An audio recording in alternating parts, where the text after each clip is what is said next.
Hello and welcome to this second video about the preparation of aryl bromides. This video is about nucleophilic brominations, for instance halogen exchange reactions or the Sandmeyer reaction of anilines. As usual, there's a PDF copy of the slides under the Posts tab of my channel. If an aryl halide or sulfonate has an electron withdrawing group in positions 2 or 4, displacement by bromide is possible by an addition-elimination mechanism. Fluoride is the best leaving group for such reactions, while iodide is the worst. Leaving groups can also be displaced by an elimination-addition mechanism, via arenes. In such instances, the leaving group ability rises with falling strength of the carbon leaving group bond, and is highest for iodide. Some late transition metals, for instance copper, palladium or nickel, can catalyze such substitutions, and here iodide would again be the best leaving group. One good leaving group is nitrogen, and diazonium salts react with a number of transition metal bromides to aryl bromides via intermediate radicals. I'll show you first some specific examples of this last strategy, the so-called Sandmeyer reaction. In its classical version, a diazonium salt is treated with bromide and copper-1 bromide in aqueous acid.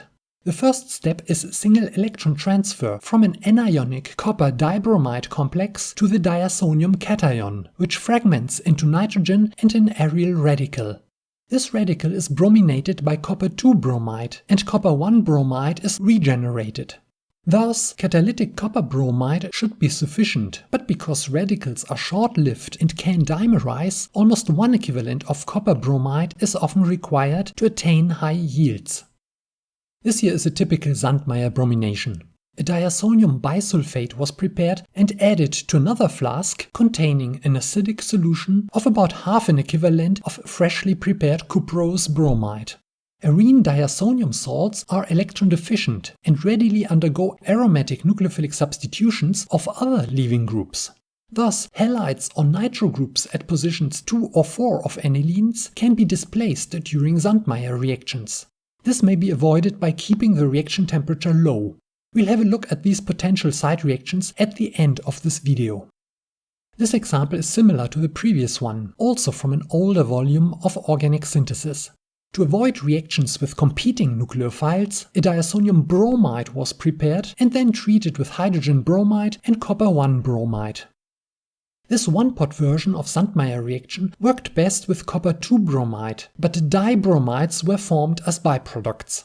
The reaction proceeded in acetonitrile at room temperature, with terz-butylnitride as nitrosating reagent. This strategy was also applicable to some aminoazoles and is easier to perform than the classical Sandmeyer reaction. Isolated diazonium tetrafluoroborates also reacted with an excess of sodium bromide and 3% of a gold-1 complex to aryl bromides. Some anilines, in particular electron-deficient anilines, gave a high yield of the corresponding bromides when treated with an excess of sodium nitrite and bromotrichloromethane in acetic acid. Electron-deficient anilines can also be converted into bromides by an addition-elimination mechanism, like in a normal aromatic nucleophilic substitution. Here, 2-aminopyridine was converted into 2-bromopyridine just by stirring a diazonium bromide with an excess of bromide, without any copper. Aryl hydracenes can be oxidized to diazonium salts and be converted into bromides in a one-pot reaction.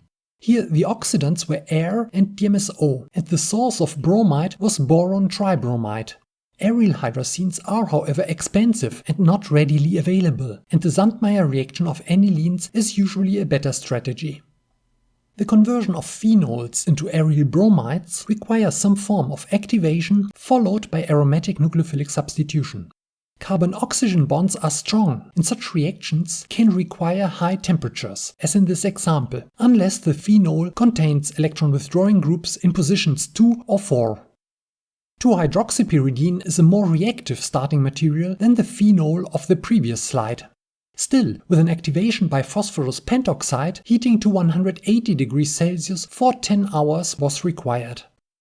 Still more reactive is 2-hydroxy-5-nitropyridine, and a complete conversion could already be attained at 84 degrees Celsius within 2 hours.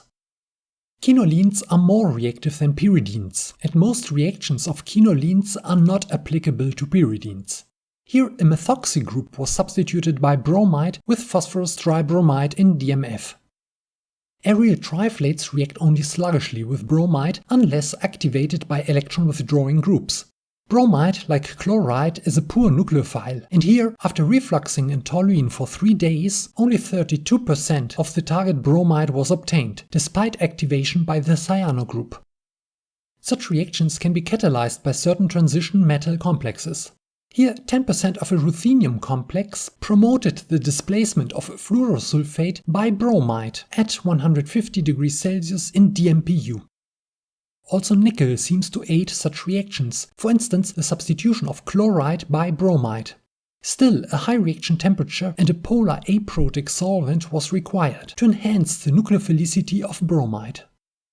Aryl iodides are more reactive than chlorides, and in this example the nickel-catalyzed substitution with bromide already proceeded in refluxing benzene. Iodides, however, only rarely need to be converted into bromides. We chemists usually try to convert inexpensive starting materials into more valuable products, not the other way around. Aryl sulfonium salts are also reactive electrophiles suitable for nickel-catalyzed aromatic substitutions. The nickel zero required to cleave the carbon-sulfur bond was generated by reduction of nickel-2 with zinc. Potential side reactions were bi-aryl formation and a complete reduction to the unsubstituted arene. Potassium trifluoroborates can also be transformed into aryl bromides, but again, this reaction does not make much sense, because trifluoroborates are made from boronic acids, which in turn are prepared from aryl bromides. Anyway, for the sake of completeness. One useful reaction is the oxidation of pyridines to pyridine N-oxides, for example with hydrogen peroxide, followed by activation and Zene substitution with a nucleophile. In this instance, the isomeric ratio of products depended on the sulfonic anhydride chosen for activation, and the highest selectivity was attained with triflic anhydride. Here a pyridine N-oxide was activated and brominated with a phosphonium bromide. Similar results might have been obtained with oxalyl bromide, phosphorus tribromide or phosphoryl bromide. Pyridine N-oxides are more electron-rich than the parent pyridines and react with electrophiles at positions 2 and 4, but do still undergo aromatic nucleophilic substitutions. In this example, 2,6-dibromopyridine N-oxide was first nitrated and the nitro group was then displaced with acetyl bromide in acetic acid, that is, a mixture of acetic anhydride and hydrogen bromide. So what else can go wrong? Because bromide is such a poor nucleophile, like chloride, other nucleophiles present in the reaction mixture can compete with bromide. For instance, when heating 2-pyridyl triflate with tetrabutylammonium bromide in xylene, the main product was 2-dibutylaminopyridine. Quaternary ammonium salts are thermally unstable and can fragment into tertiary amines and alkyl halides. Diazonium salts are highly reactive, and Sandmeyer reactions must be optimized carefully. Radical dimerization can yield biaryls, and if alcohols or other hydrogen donors are present, reduced products can result. Particularly good reducing agents are ethanol and compounds with benzylic hydrogen. 2-halo and 2-nitrodiazonium salts readily undergo aromatic nucleophilic substitutions, even with weak nucleophiles. Here, for instance, the nitro group was displaced by chloride. Copper dibromide is a good electrophilic brominating agent and can lead to the formation of dibromoarenes. With copper 1-bromide, however, this should not occur. Here are some more examples which you can also find in the description of this video.